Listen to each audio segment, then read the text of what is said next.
Assalamualaikum warahmatullahi wabarakatuh. Selamat datang di channel Belajar Kisah-Kisah Inspiratif Sahabat Rasulullah Shallallahu Alaihi Wasallam.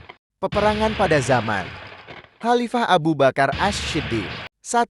Perang Riddah. Pertempuran Abu Bakar Asy-Syiddiq melawan kaum murtad. Perang Riddah adalah perang melawan kemurtadan dan serangkaian pemberontakan yang dilakukan beberapa suku Arab. Pertempuran ini terjadi pada tahun 632 sampai tahun 633 ketika kekhalifahan Islam diperintah oleh Khalifah Abu Bakar Asy-Syiddiq. Pada masa Abu Bakar Asy-Syiddiq terjadi perang Riddah karena banyak suku Arab yang murtad kembali menjadi kafir sepeninggal Nabi Muhammad pada 632. Selain itu, ada pula umat Islam yang tetap memeluk agamanya tetapi menolak membayar zakat. Khalifah Abu Bakar menganggap mereka yang murtad dan tidak mau membayar zakat sebagai pembangkang, sehingga harus diperangi. Orang-orang murtad dari kabilah Ghatafan dari suku Qais beberapa kali mencoba untuk merebut Mekah yang masih setia kepada Islam. Namun, pada akhirnya mereka bergabung dengan pemimpin anti-Islam di utara, Tulaiha dari Bani Asad. Pada Juli 632, Abu Bakar mengirim utusan ke suku-suku yang membangkang untuk meminta mereka agar tetap memeluk Islam dan membayar zakat. Namun, permintaan itu ditolak. Bahkan, Tulaiha yang juga memproklamirkan diri sebagai nabi telah menyiapkan pasukan untuk menyerang Madinah. Menanggapi hal itu, Khalifah Abu Bakar segera menyiapkan pasukan untuk mempertahankan Madinah, menandai dimulainya Perang Riddah. Panglima perang yang ditunjuk Abu Bakar dalam Perang Riddah adalah Khalid bin Walid, yang dikenal sebagai ahli perang yang tidak terkalahkan. Usaha yang dilakukan Abu Bakar dalam memerangi kaum murtad adalah dengan membentuk pasukan menjadi 11 kelompok. Pasukan yang paling kuat dipimpin oleh Khalid bin Walid dan ditugaskan untuk menghadapi pembangkang yang paling kuat. Strategi yang digunakan oleh Abu Bakar dengan membagi pasukannya dalam Perang Riddah terbukti berhasil. Perang melawan kemurtadan pun dapat diakhiri pada 18 Maret tahun 633 dengan kemenangan umat Islam. Dengan padamnya pemberontakan dari suku-suku pembangkang, Abu Bakar menjadi penguasa seluruh Jazirah Arab. Perang Riddah menjadi kemenangan politik dan militer terbesar Abu Bakar, yang kemudian semakin memperluas daerah kekuasaannya. 2. Perang Yamamah. Pertempuran Abu Bakar melawan Nabi palsu. Perang Yamamah adalah pertempuran yang terjadi pada masa pemerintahan Khulafaur Rasyidin, tepatnya pada 632 Masehi atau 12 Hijriah. Pertempuran yang terjadi di Yamamah, sekarang termasuk Arab Saudi ini, melibatkan pasukan Abu Bakar Asy-Syiddiq melawan orang-orang murtad. Perang Yamamah dipimpin oleh 3 sahabat, yaitu Ikrimah bin Abi Jahal, Syarhabil bin Hasanah, dan Khalid bin Al-Walid. Oleh Abu Bakar, Khalid bin Al-Walid ditunjuk sebagai panglima atau pemimpin Perang Yamamah. Sedangkan yang memimpin pasukan orang murtad ketika Perang Yamamah adalah Musailamah Al-Kadzdzab yang memproklamirkan diri sebagai nabi.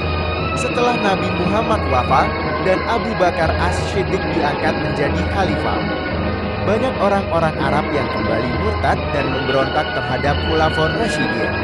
Hal itu disebabkan oleh iman mereka yang belum kuat dan kebanyakan memang masuk Islam karena terpaksa dan takut diperangi Rasulullah dan kaum muslimin.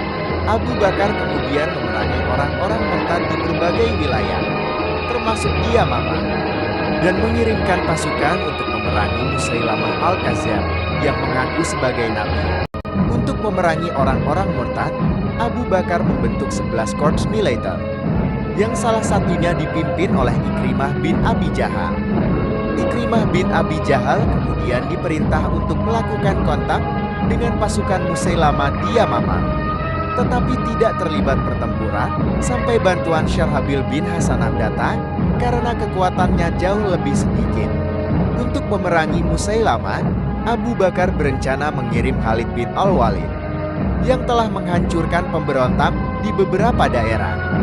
Akan tetapi, Ikrimah tidak mengindahkan pesan tersebut karena tidak sabar untuk berperang.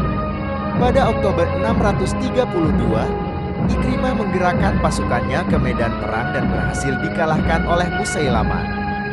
Atas tindakannya yang sangat gegabah, Ikrimah dikirim oleh Abu Bakar menuju Mahla untuk membantu Arfajah. Sedangkan Syarhabil diberi mise untuk memastikan agar Musailamah tetap di Yamamah, sembari menunggu bantuan Khalid. Akan tetapi, Syarhabil tidak tahan terhadap godaan untuk berperang, sama seperti Ikrimah. Alhasil, pasukannya pun dapat dikalahkan oleh Musailamah.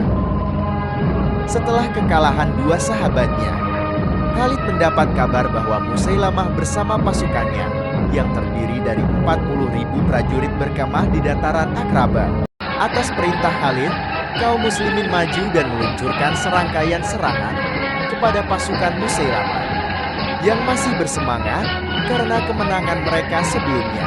Pertempuran pun berjalan cukup sengit antara 13.000 pasukan muslim melawan 40.000 orang murtad. Namun, setelah serangan kedua, hanya sekitar seperempat dari pasukan Musailamah yang tetap dalam kondisi siap tempur. Sisa pasukan tersebut kemudian berlindung di sebuah kebun yang dikelilingi pagar sangat rapat. Al-Bara bin Malik segera meminta rekan-rekannya untuk membantunya memanjat tembok agar dapat membuka gerbang dan memberi jalan bagi pasukan muslim untuk masuk. Upaya Al-Bara pun berhasil dan kaum muslim menyerbu kebun yang berisi sekitar 7.000 pemberontak, termasuk Musailamah. Pada akhirnya, pasukan muslimin berhasil meraih kemenangan setelah Musailamah terbunuh di dalam kebun. Kebun tersebut kemudian disebut sebagai kebun kematian karena banyaknya korban yang berjatuhan di dalamnya. Perang Yamamah memakan korban sangat banyak. Lebih dari 1.200 orang Islam gugur, termasuk 400 orang Muhajirin dan Ansyar, para penghafal Al-Quran. Umar bin Khattab pun merasa resah karena pada masa itu Al-Quran masih menyebar di kalangan sahabat. Sebagian mereka hanya menghafal dan tidak mencatatnya, sementara sebagian lainnya mencatat karena ditugaskan oleh Rasulullah. Akan tetapi, tidak ada Al-Quran yang tercatat secara utuh dan dikhawatirkan akan lenyap karena banyaknya penghafal Al-Quran yang syahid di medan perang. Umar kemudian menyampaikan kepada Abu Bakar bahwa sangat diperlukan untuk mengumpulkan kodifikasi Al-Quran dalam satu mushaf. Akhirnya Al-Quran disatukan, dan sampai sekarang kita bisa membaca dan menghafal Al-Quran. Itulah peperangan yang terjadi pada masa Khalifah Abu Bakar Ash-Shiddiq. Dan masih banyak peperangan lainnya yang akan kita bahas selanjutnya. Wassalamualaikum warahmatullahi wabarakatuh.